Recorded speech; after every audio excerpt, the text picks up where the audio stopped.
यस्यांके च विभाति भूधर सुदा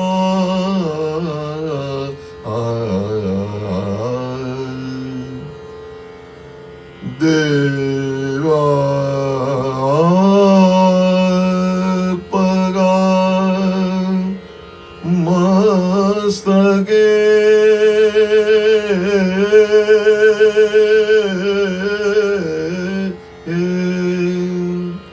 बाले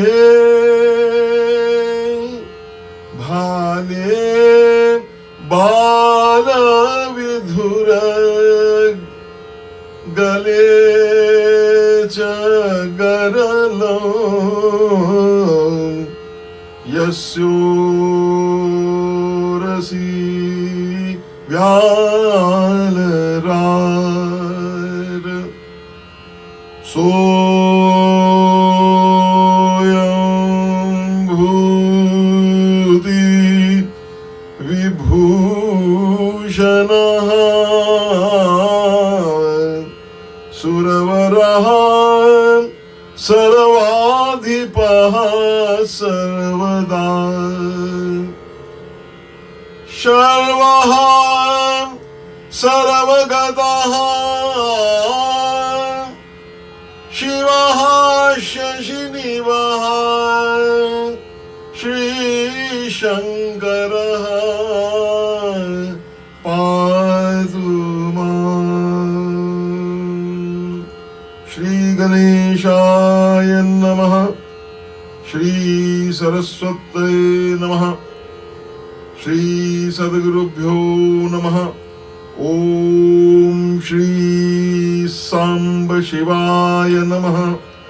ओम श्री गणेशाय नमः। ओम हं हनुमते नमः। श्री रामाय नमः। श्री सीतारामाभ्यां नमः। श्री राधा कृष्णाभ्यां नमः। नमः पार्वती पतये हर हर महादेव। आज हम शिव महापुराण की जो प्रथम संहिता है, संहिता का मतलब जो जोड़ने वाली कड़ियां हैं, सब भगवान शिव को इससे जोड़ने वाली जो कड़ियां हैं, उसका आज हम समारंभ कर रहे हैं। ये कथा तीर्थराज प्रयाग में व्यास जी के परम शिष्य सूत जी के द्वारा ज्ञानियों के जो संतों का जो समाज जुड़ा है उसमें कही गई, जिसके प्रमुख श्रोता हमारे शौनिक ऋषि जी हैं। और इसमें भगवान शिव का जो परब्रह्म रूप का प्रतिपादन हुआ है। ये चौथा महापुराणों में चौथा पुराण है, लेकिन सब सर्वोत्कृष्ट पुराण है। ये जैसे निवेदन महात्म्य में किया गया था, ये एक साक्षात परब्रह्म का ही रूप है। ये भगवान शिव का वांगमय स्वरूप है। इसमें प्रयागराज में सूत जी से मुनियों ने शीघ्र पाप नाश करने के लिए साधना के विषय में कुछ प्रश्न पूछे हैं। तो सबसे पहले इसका जो मंगलाचरण बहुत सुंदर है, संस्कृत में है, तो आइए उसका आनंद लें। बोल शंकर भगवान की जय। आद्यन्तं मंगलम जात समान भावं आर्यं तमीशं जरा अमरात्मदेवं पंचाननं। भगवान शंकर कैसे पंचाननं प्रबल पंच विनोदशीलं संभावये मनसि शंकरंबिकेशं।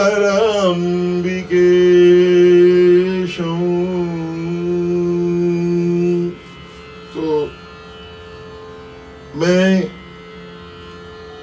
मन ही मन उन शंकर का चिंतन करता हूं जो अंबिका के पति हैं, भगवान शंकर। मनसा स्मरामि, उनको हृदय में लाकर ये महाशिव पुराण की कथा प्रारंभ करता हूं। और वो शंकर कैसे हैं? वो आदि, अंत और मध्य तीनों में मंगलमय हैं। वो मंगल स्वरूप हैं, कल्याण करने वाले हैं।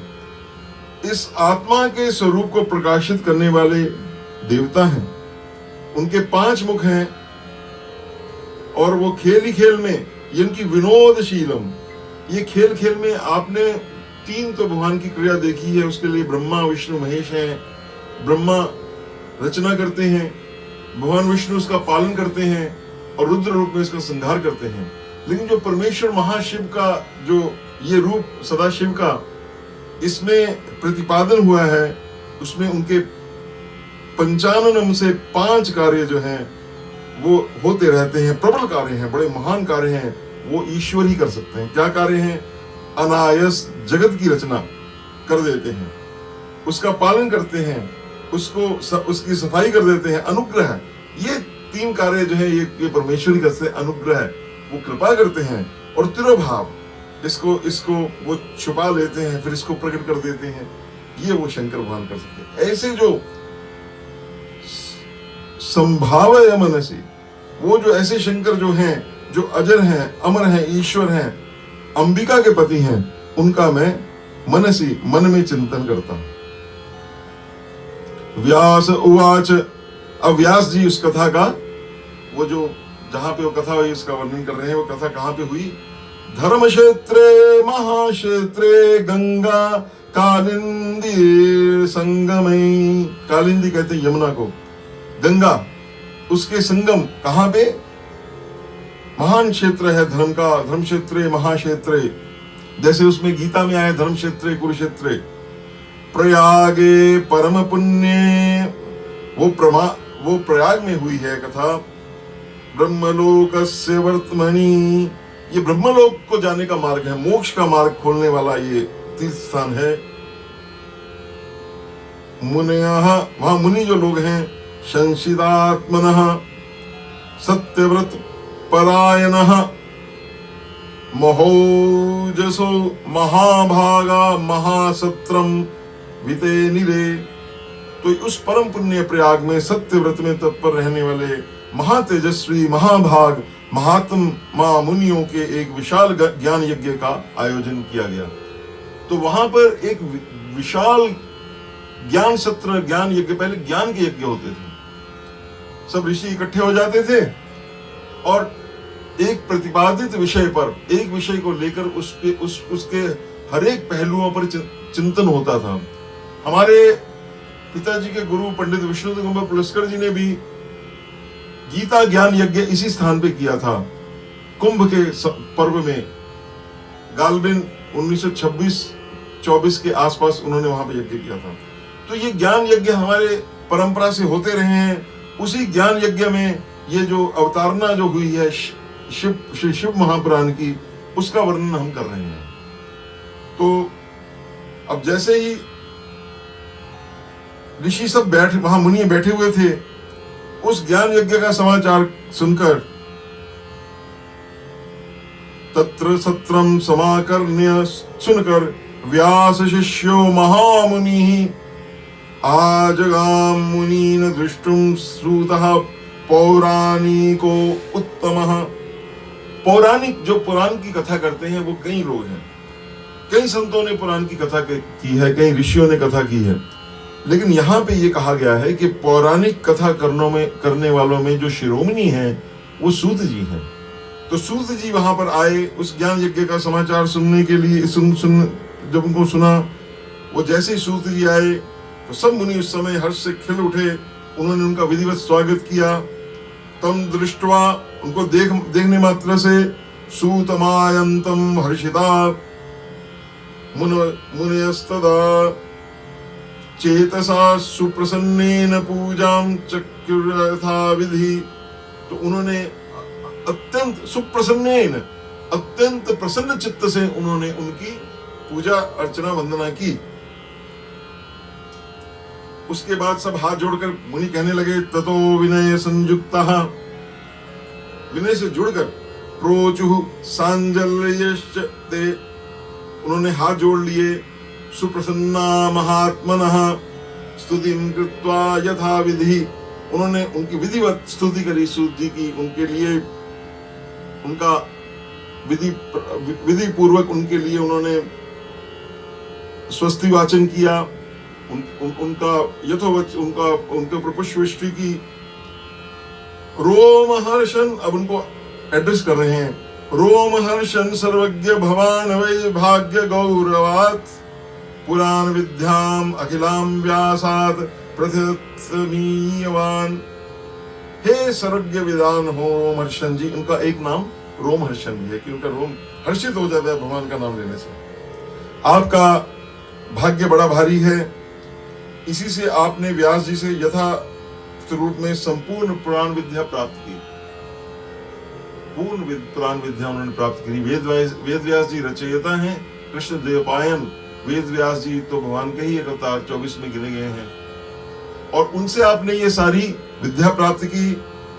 इसीलिए आप क्या हैं, आप आश्चर्य स्वरूप कथाओं के भंडार हैं। कैसे भंडार हैं?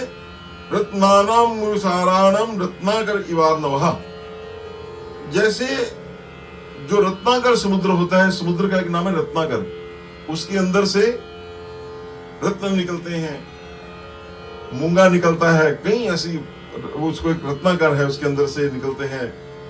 तो आप बड़े बड़े, आपके अंदर जो हैं रत्न समाये हुए हैं, रहस्यों के, भगवत रहस्यों के। यच्च भूतं च भव्यं च यच्चानद्यस्ति वर्तते नात्वा विदितं किंचित त्रिषु लोकेषु विद्यते। तीन लोकों में भूत, वर्तमान और भविष्य की जो भी बात है, अन्य जो भी कोई वस्तु है, वह आपको अज्ञात नहीं है। अर्थात सूत जी त्रिकालदर्शी हैं। त्वं मद्विष्ट वशादस्य, ये जो हमारे पुराने जो ऋषि थे, जो महान ऋषि हैं, सब त्रिकालदर्शी थे। वशिष्ठ जी त्रिकालदर्शी हैं, वेद व्यास जी त्रिकालदर्शी हैं। वर्तमान त्रिकालदर्शी में तीनों काल, वर्तमान, भूतकाल, भविष्यत काल, तीनों कालों को जानने वाले।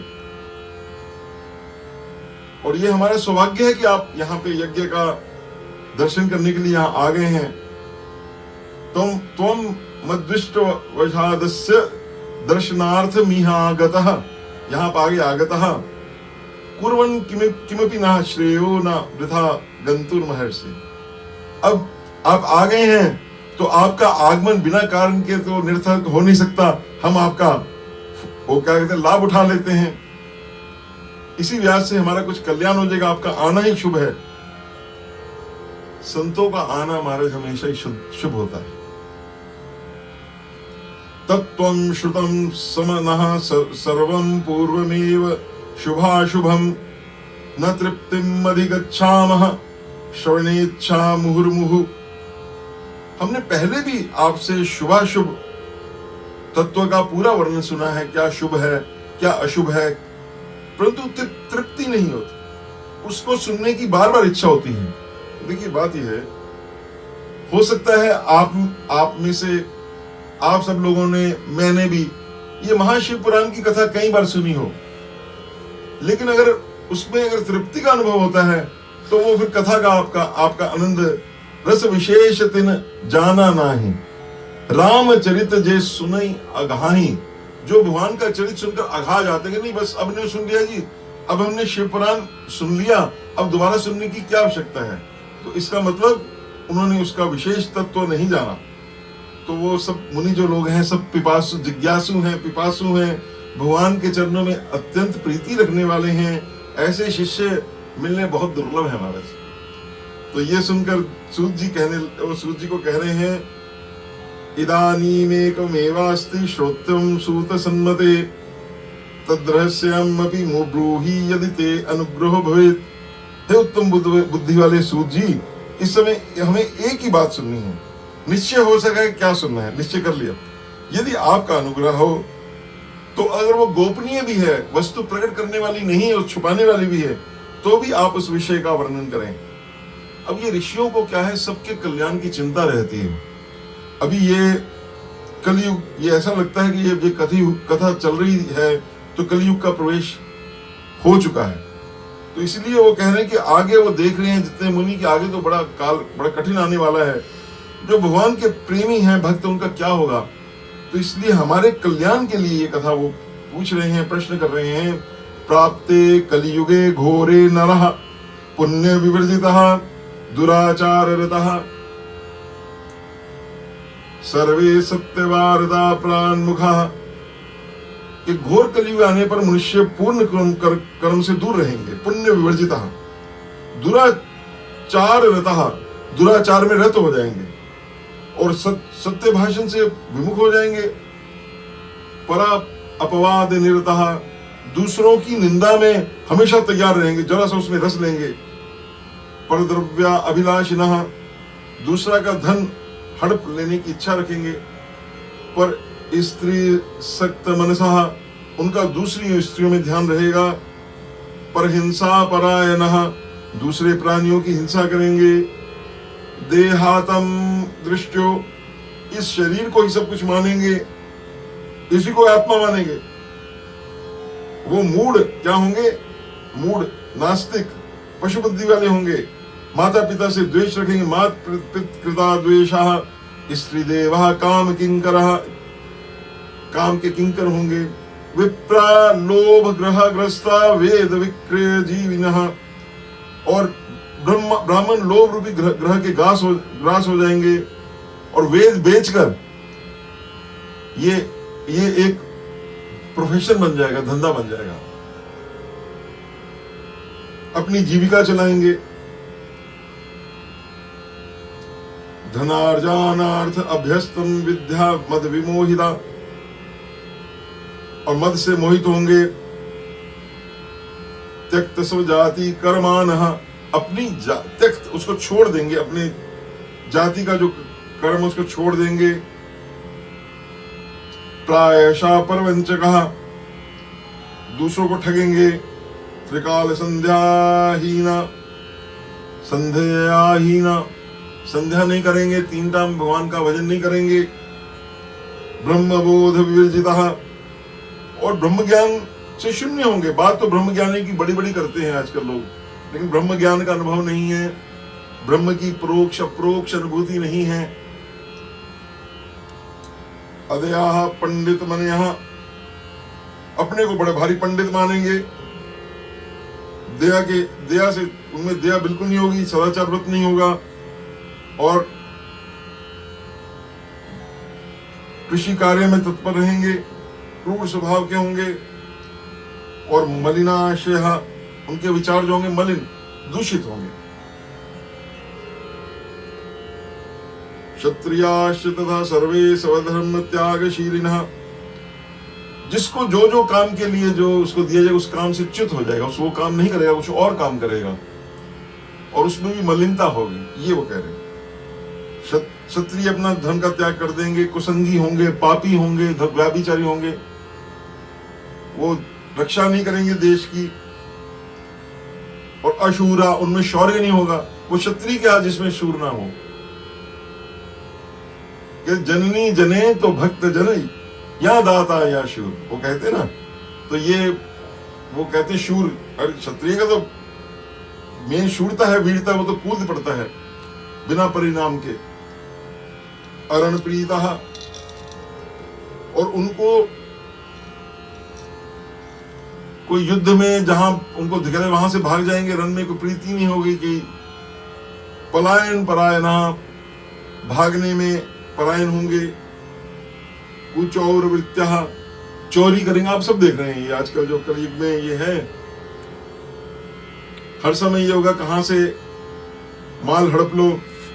शुद्रः काम किंकर, चेतसा, जो हमारे दूसरे भाई हैं वो भी सब काम के किंकर होंगे।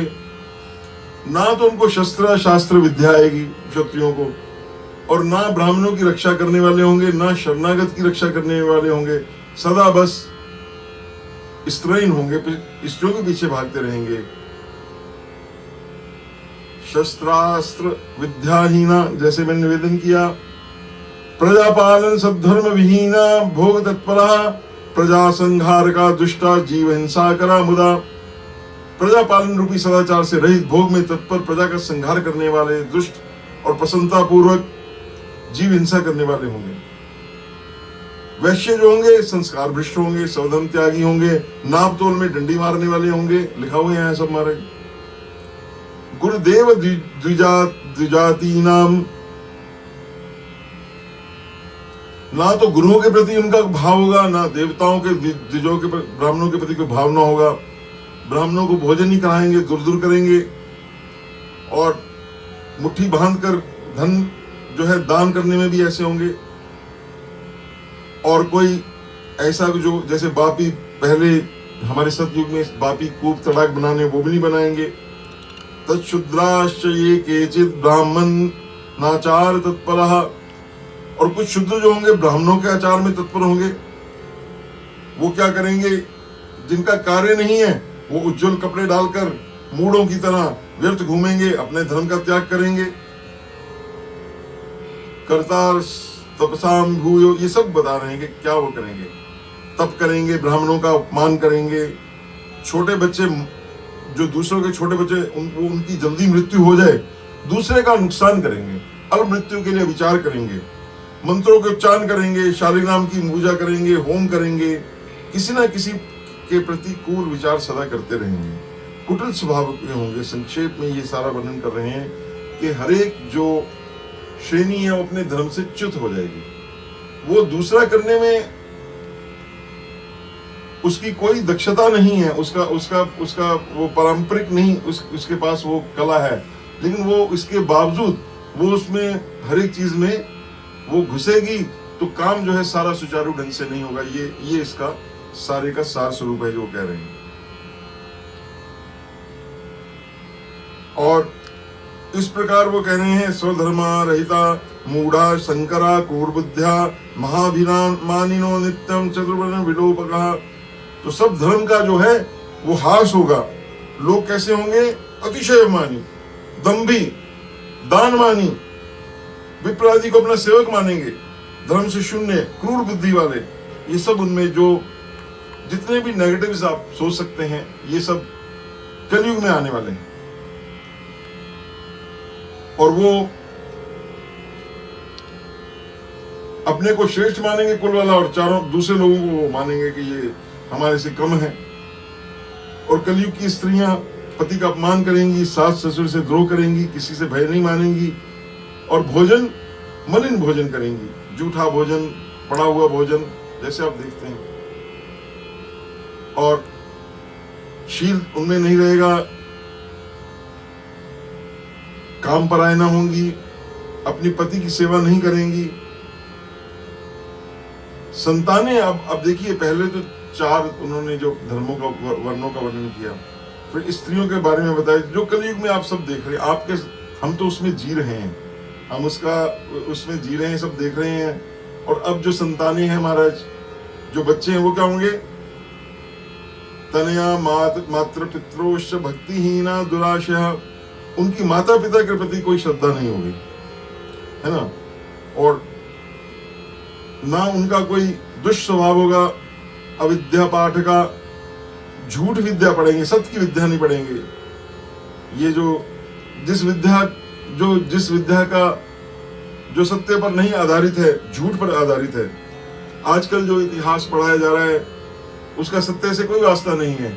हमारा देश कितना महान था है, इसके बारे में हमारे जो पाठ्यक्रम में कोई स्थान नहीं है।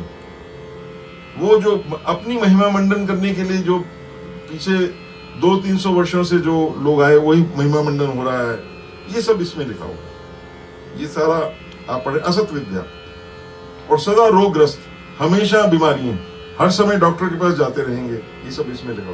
रोग ग्रसित देह का, इतना सब, यहां से इतने से बच्चे लेकर बड़े तक सब जो क्या होंगे, सबको रोग होंगे। एतेषाम नष्ट बुद्धि नाम, इस प्रकार जिनकी बुद्धि नष्ट हो गई और जिन्होंने स्वधर्म त्याग शीली नाम, अब इसमें अपना धर्म की बहुत प्रमुखता सब पुराणों में है। गीता में भगवान कहते हैं कि जो अपना धर्म है, जो हमें परंपरा से प्राप्त है, वो धर्म चाहे जैसा भी हो, हमें उसका निर्वहन करना चाहिए, क्योंकि उसी में ही हमारा यश और कीर्ति छुपी हुई।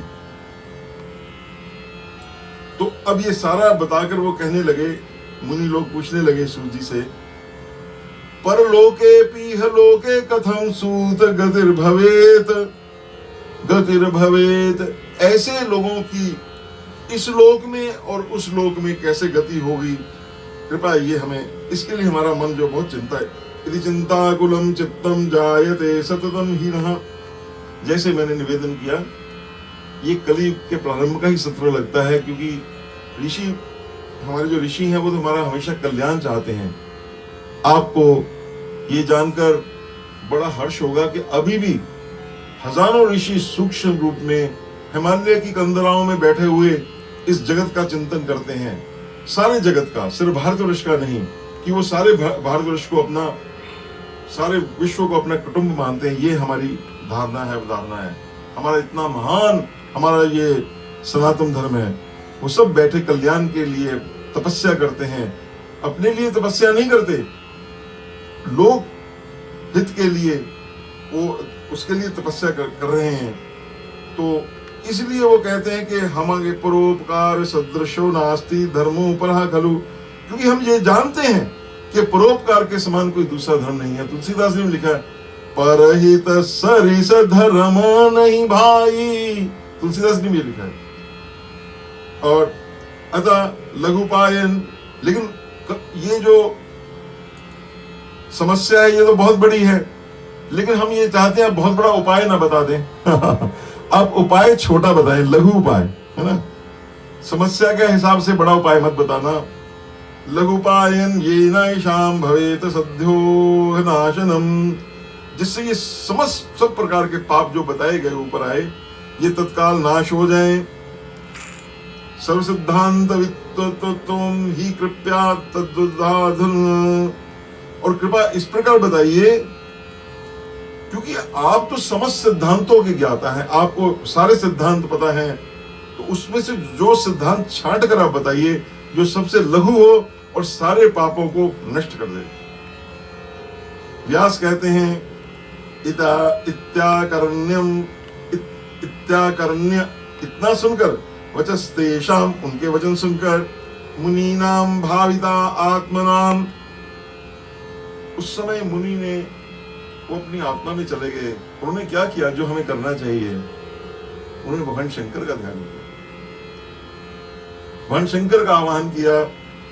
मनसा शंकरम स्मृत्वा, भोलेनाथ तुम्हारी जय जय जय, महादेव तुम्हारी जय जय जय, महाकाल तुम्हारी जय जय जय। उन्होंने वहां से भगवान शंकर से चरणों में आज्ञा मांगी है कि आप मेरी बुद्धि में प्रवेश कीजिए और इस आप ही समाधान कर सकते हैं, क्योंकि सब कुछ आप ही हैं शंकर भगवान। भोलेनाथ तुम्हारी जय जय जय, महादेव तुम्हारी जय जय जय, आशुतोष तुम्हारी जय जय जय। ऐसा जब उन्होंने मन में भगवान शंकर का ध्यान किया, तो उन्होंने मनसा शंकर स्मृत्वा सूता प्रोवाच तान मुनिन, फिर वो बोले। तो ये पहला जो अध्याय है, इसमें मुनियों के प्रश्न का वर्णन है। तो इस प्रकार से पहला अध्याय, साथ बोलिए शंकर भगवान की जय। अब हम दूसरे अध्याय में प्रवेश करते हैं।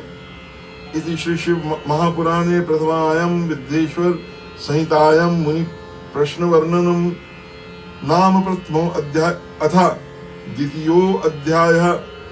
अब इस अध्याय में आपका शिव महापुराण से आपकी वो इंट्रोडक्शन कराई जाएगी आपकी, है ना। इससे आपका परिचय कराया जाएगा।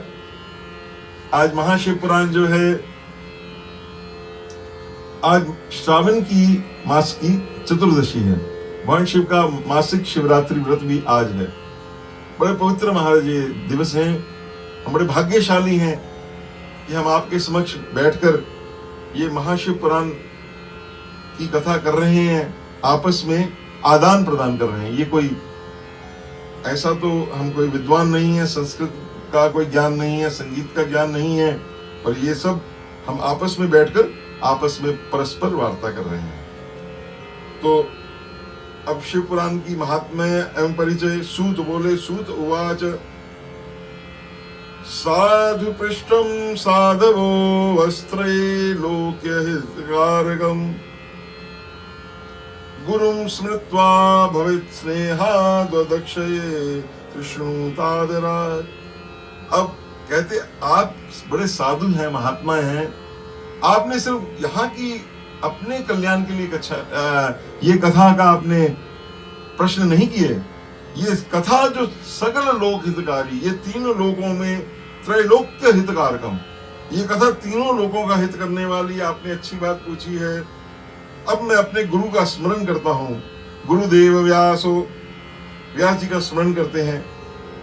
और आप सब जानते हैं नरोत्तमम नैवम, हम जब भी कोई अच्छा श्रेष्ठ वक्ता कथा करते हैं तो सबसे पहले वेद व्यास जी का स्मरण करते हैं गुरु रूप में। गुरुं श्रुत्वा भवेत् स्नेहाद्वदक्षये। अब मैं स्नेहवश, आपके स्नेह से मैं बंध गया हूं, स्नेह रज्जु से मैं स्नेह वंदन करते हुए आपको इस विषय का वर्णन करूंगा, आपके प्रश्नों का उत्तर दूंगा। अब आप लोग आदर पूर्वक इसको सुने।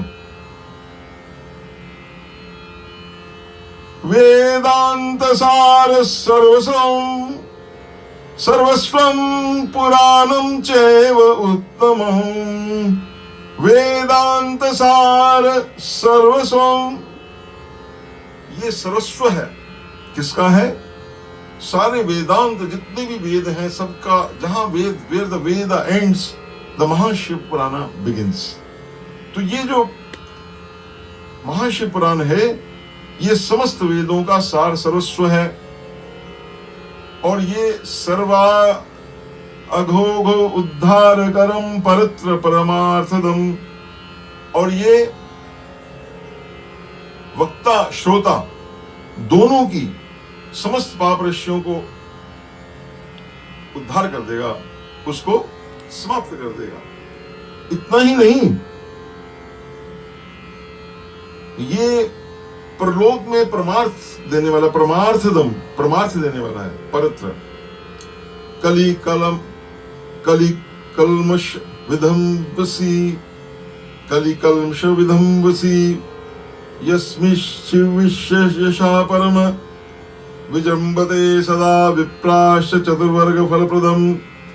और ये कली की जो कल्मष राशि है, पाप की राशि, उसको विनाश कर देगा। बड़ी भारी राशि है हमारी। और इसमें भगवान शिव के उत्तम यश का वर्णन है। अर्थ धर्म काम मोक्ष, चारों पुरुषार्थ को ये देने वाला है। ये पुराण सदा ही अपने प्रभाव से विस्तार को प्राप्त, ये पुराण कोई साक्षात शिव रूप है, ये अपने आप ही इसका विस्तार होता रहता है। आप देखिए, ये कथा आज से कितने हजारों वर्ष पहले हुई है, और आज भी कितने मेरे से पूर्ववर्ती कितने आचार्य लोगों ने इस कथा को किया है, आगे भी करेंगे। अब आजकल भी बहुत लोग कर रहे हैं, कई संत बहुत श्रेष्ठ कर रहे हैं। और इसलिए इसका कथा को हमेशा, ये सब किसका प्रभाव है? ये भगवान शिव का प्रभाव है। ये कथा यहाँ विस्तार किसकी कृपा से पा रही है? भगवान शिव की कृपा से पा रही है। तो हे विप्रवरो, तस्मा अध्ययन मात्रेण पुराणस्य द्विजोत्तमः सर्वोत्तमस्य शैवस्य ते यास्यन्ति सद्गतिम्। तस्य अध्ययन मात्रेण, बिल्कुल साधारण, बड़ी देखिए कितना सुंदर संस्कृत में, बड़ी सरल संस्कृत में कह रहे हैं कि हे विप्रवरो द्विजोत्तमः, इस सर्वोत्तम शिव पुराण के अध्ययन मात्र से, सिर्फ only just giving a reading to this Mahashiv Purana, आप कलयुग के जितने उसमें जो हमारे आसक्त है, पापों में आसक्त जीव हैं, वो श्रेष्ठ सदगति को प्राप्त होंगे। तावद्दीजंभते पापम ब्रह्म हत्या पुरस्सरम या विश्व पुराणम ही नोदेश्यति जगत्य हो। क्या बात। वो कहते हैं ये ब्रह्म हत्या आदि जो महान पाप तभी तक रहेंगे और अपने फल को देने में समर्थ, उनमें समर्थ तभी तक है। ब्रह्म हत्या ये जितना कष्ट है कि जब तक इस शिव पुराण का जगत में उदय नहीं होगा। इसका अर्थ ये है कि शिव पुराण पढ़ने से आपका अंतःकरण शिवमय हो जाएगा, क्योंकि ये शिव रूप है। उस करने से आपका अंतःकरण, आपका जो शीशा है सबका, वो स्वच्छ हो जाएगा, पाप रहेंगे नहीं। तो फिर किसी मनुष्य की पाप कर्म में मानव की प्रवृत्ति नहीं होगी। तो इस प्रकार से जो ये भयंकर पाप आजकल आप देख रहे हैं सारे समाचारों में, सब मीडिया पे जो छप रहे हैं, इसका एकमात्र अगर उपाय है तो ये महाशिव पुराण है। जो इसकी कथा सुनेगा करेगा तो अपने आप पाप समाप्त हो जाएंगे। ये हमारा करिकुलम में होना चाहिए, इसका जो हमारे विद्या में पढ़ाने चाहिए ग्रंथ। ये जो आजकल के जो लोग मानते नहीं हैं, वो समझते नहीं, इसका प्रभाव नहीं समझते कि इसका क्या प्रभाव है। ये सब इसका प्रभाव जो है, और इसका प्रभाव ऐसा है, सूर्य अपनी गति बदल सकते हैं, लेकिन इसका प्रभाव अमिट है, सत्य है कि ये भगवान शंकर का कहा हुआ है। तावत कली महोत उत्पादा संचरिष्यन्ति निर्भया या विश्व पुराणम ही नोदेश्यति जगत हो। तो इस प्रकार तभी तक कलियुग में महान उत्पात है जब तक शिव पुराण का उदय नहीं हो जाता। तात सर्वाणि शास्त्राणि विदन्ते परस्परम। सभी शास्त्र परस्पर तभी तक विवाद करेंगे, आपस में विवाद होता रहेगा। वो कहेगा मैंने ठीक कहा, वो कहेगा मैंने ठीक कहा। आपस में जो आर्गुमेंटिव जो चलता है, आप देखते कितना आर्गुमेंट हो रहा है। ये तब तक है अगर आप शिव पुराण को अच्छे भाव से सुन लेंगे तो ये हो ही नहीं सकता कोई विवाद रह जाए। या शिव पुराणम ही नोदेश्यति जगत्य हो। सारे जगत से विवाद मिट जाएगा और ये भक्ति मुक्ति देने वाला ये यही रहेगा। तावत स्वरूपम दुर्बोधम विश्वस्य महतामपि।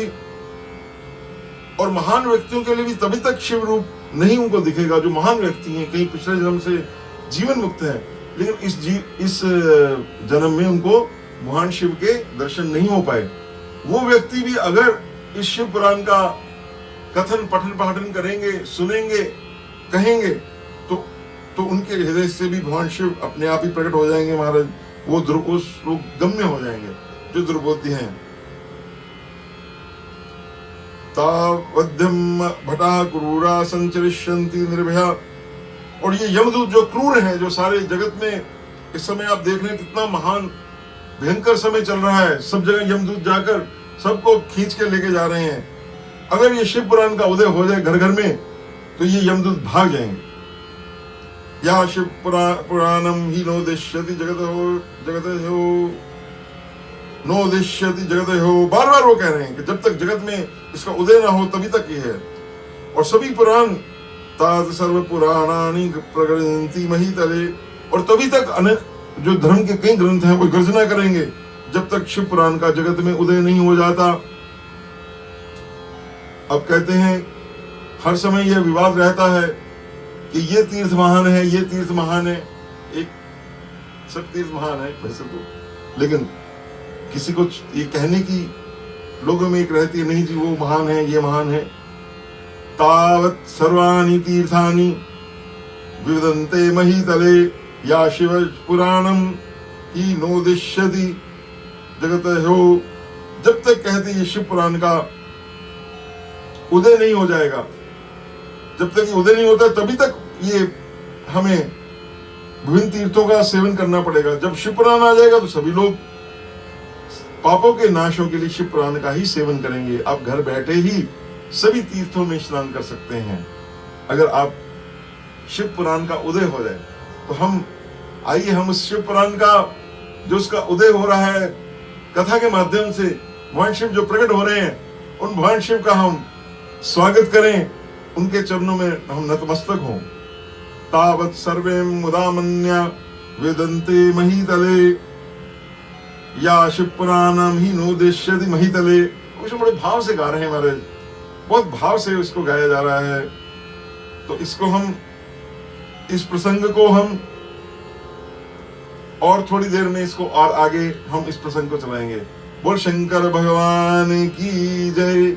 वहां पे हम जो महामुनि हैं, सूत हैं, उन सबको हम प्रणाम करते हैं उनके चरणों में।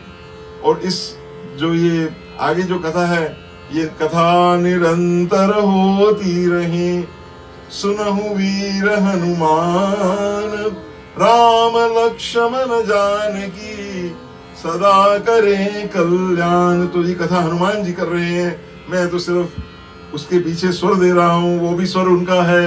बोल शंकर भगवान की जय। नमः पार्वती पतये, हर हर महादेव।